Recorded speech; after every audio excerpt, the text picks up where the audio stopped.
نحمده ونصلي على رسوله الكريم اما بعد فاعوذ بالله من الشيطان الرجيم بسم الله الرحمن الرحيم رب اشرح لي صدري ويسر لي امري واحلل عقدة من لساني يفقهوا قولي. بدلہ لینا. قرآن میں ارشاد ہوا ہے وَإِنْ عَاقَبْتُمْ فَعَاقِبُوا بِمِثْلِ مَا عُوقِبْتُمْ بِهِ. اگر تم بدلہ لو تو اسی کی مثل بدلہ لو جو تمہارے ساتھ کیا گیا ہے. جیسا کوئی کرے ویسا تم کر سکتے ہو. سورۃ النحل. یہاں الفاظ بظاہر عام ہیں مگر اس کا یہ مطلب لینا سراسر غلط ہوگا کہ کوئی شخص آپ کو گالی دے تو آپ بھی اس کے جواب میں اس کو اسی طرح گالی دینے لگے. یہاں اگرچہ کوئی شرط مذکور نہیں مگر وہ یہاں مفہوم یعنی انڈرسٹوڈ ہے.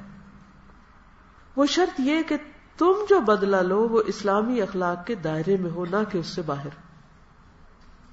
کیا شرط ہے؟ اسلامی اخلاق کے دائرے میں بدلہ لو.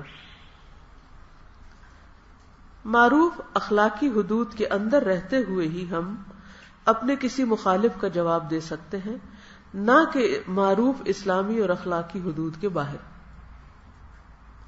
کوئی بھی کام کرنا ہو تو اس کے لیے ود ان لمٹس کرنا چاہیے، باؤنڈریز کے اندر کرنا چاہیے. مثلا کسی نے ہمارے خلاف نعرہ لگایا تو ہم اس کو پتھر نہیں مار سکتے. کسی سے ہم کو اصولی اختلاف ہے اصول کی بنیاد پر تو ہم الزام تراشی کے انداز میں اس کا جواب نہیں دے سکتے. کسی قوم کے ایک فرد نے زیادتی کی ہے تو ہم اس قوم کے دوسرے افراد سے اس کا بدلہ نہیں لے سکتے. کسی قوم کے ایک فرد نے زیادتی کی ہے تو ہم دوسروں سے نہیں بدلہ لیں گے. یہ مطلب ہے کسی نے الفاظ کے ذریعے ہماری دل آزاری کی ہے تو ہم گولی اور بم سے اس کو سزا نہیں دے سکتے. کسی نے ہم کو مالی نقصان پہنچایا تو ہم اس کو قتل کر کے اس سے انتقام نہیں لے سکتے.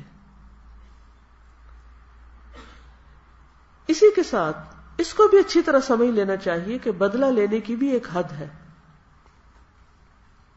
مومن اسلامی اخلاق کے باہر جا کر کسی سے بدلہ نہیں لے سکتا. مثلا کوئی گالی دے تو وہ اس کو گالی نہیں دے گا. کوئی الزام تراشی کرے تو اس کے جواب میں الزام تراشی نہیں کرے گا. کوئی شخص کمینہ پن کا انداز اختیار کرے تو وہ اس کے لیے کمینہ نہیں بن جائے گا. مثلا کوئی اگر آپ کے چینگے اتار رہا ہے تو آپ بھی کیا کریں گے؟ چینگے اتارنے کا مطلب آتا ہے نقلیں اتارنا. ایسے مواقع پر مومن کو بدلہ لینے کی بجائے اعراض کرنا ہے.